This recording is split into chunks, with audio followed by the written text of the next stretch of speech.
Well, do they not bow in the valleys of summer? Or have you grown so insolent your legs do not bend properly? No, you genuflect at the door. No, try again. Back to the doors.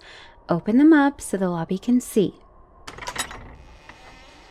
Yes, now you bow. Lower. Yes, there you go. You do know how. Then you turn and close the doors. Good. No, now you bow again. Yes, again. Stride halfway towards me. Oh, don't be so casual. You are presenting yourself to the court of wind and frost. There, stop and bow. Oh, for heaven's sake, get off the floor. Is that saber just for show, or are you intentionally making a fool of me?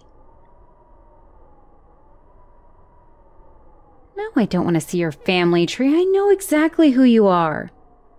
Stars above, I've probably seen your pedigree 100 times in preparation. You're a middling earth of sunshine and cornfields, unlikely ever to be the king of summer. I know everything about you, or at least I thought I did. I haven't decided yet if I ought to hire your portrait artist or have them dragged behind horses and beheaded. The fiery hair and earthy skin are correct, but how she managed to imbue you with a noble bearing is beyond me. Whatever am I to do with you? No, that's not it at all. I didn't summon you for your portrait. Summerlanders are hardly my type. And even if they were, I have far more pressing concerns. I am to be the queen of winter. I must take an interseasonal consort. Someone who can give rallying speeches to the despairing soldier, who brings the sheaf of grain to warm the peasant's heart. Someone who can smell danger in court, disarming diplomats and charming assassins. Is that at all you, with 2 left boots and a tongue in a knot? Ugh, what am I to do? What am I ever to do? My mother wants to match me to the Prince of Hottest Sun, or the Duke of Budding Fruit, or your second cousin, the Earl of Shortest Night and Fireflies. The Queen even showed me the Duchess of First Harvest, as if that was the problem. You were at the very, very, very bottom of the pile. Lord Unlikely, she called you. She threw your letter into the fireplace unopened, and I wanted so badly for her to be wrong about somebody for once in my life. So come on, this is your shot. Warm up my empty hall with one of those famous songs of summer. Give me your rhetoric. Boast. Summer leaders, speak. Speak or leave. Speak if you are worthy of anything or more than an empty tunic. Why won't you speak? Choking? No, you cannot speak. Are you mute? Oh, shiver my bones. I hadn't not meant that. I'm profoundly sorry. I have crossed a line of cruelty not befitting a lady of station, and I beg your forgiveness. I did not know. It did not occur to me a possibility. By the 4 seasons, I've been such a fool, or else I have been fooled. And in turn, I have dangled something before you that cannot be. Please. All the hospitality of my mountain is yours. I sit at the right hand of my mother, and you shall sit at my right hand and stay as long as you wish. But I have made you stand too long already. They would have brought you straight from the gate to me. I expect you're weary. Please, I shall sit with you at the foot of the throne. I see no harm in it. After all, it's only the 2 of us, and I've already been quite stringent with you. Honestly, I was expecting the bowing to trip you up. I know it's not a custom in your land. I had intended to insult you slightly to test you. It's practically a tradition at the court of wind and frost. I was raised to be very cruel, actually like the Queen of Winter is supposed to be. I'm not trying to make excuses. I just mean to say I know the difference between cruelty, which is just and worthy, and cruelty, which is petty and careless. I am trying desperately to find a way to be a good queen, and also myself.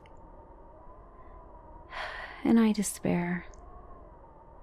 Would you come to my aid in war or famine after I have treated you so? I don't ask seriously, of course not. What am I ever to do with myself? You're shaking. Are you trying to not laugh at me? It's quite all right. I think I would be happier if I could laugh at myself, and perhaps you can teach me. No, I know this. You're shivering. We Winterlanders just use it as an expression to describe a certain feeling. But that's the real thing. Are you cold? Oh, my stars, you are. Take my mantle. No, of course, silly. I said that you are to have all my hospitality. I do not make idle promises, nor do I forget them so quickly. You poor hot-blooded dandy. It clasps in the front just so. We'll wrap the cape around you. Is that better? The trim is snow leopard fur. Soft, isn't it? I decided long ago it's the very best part of being a princess. Really, everybody ought to get a big, impressive mantle. Have you ever seen a snow leopard before? I didn't think so. They're about yay big, monstrous cats. The mantle was a tribute given to us by the Baron of Lonely Hunters. That's the original silver. They maintain the velvet and fur as a wedding gift to each queen. You might actually be the first man and the first Summerlander to ever wear it. No, leave it. I like it on you. The cold never bothered me anyway, and it makes your shoulders look more broad. Sorry, I should not have touched you without asking. Idle hands and soft surfaces, you know. I don't know if you're still thinking about it, but I was being intentionally cruel when I said you lacked noble bearing. It's particular to you, but it is there. Would you be terribly offended if I said you were a good listener? You look at me and I feel warm. That's not normally the word I would use, but I think it's appropriate. Maybe it's not going to be as bad as I thought.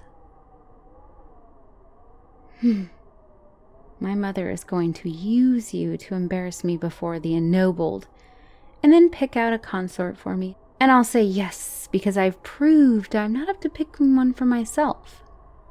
So what? The world will not stop turning to notice my temporary shame.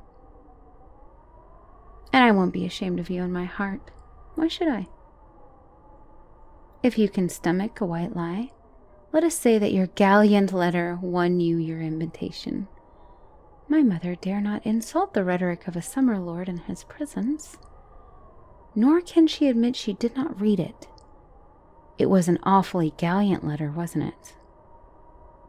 Oh, please nod, even if it wasn't. Oh, thank you. Oh.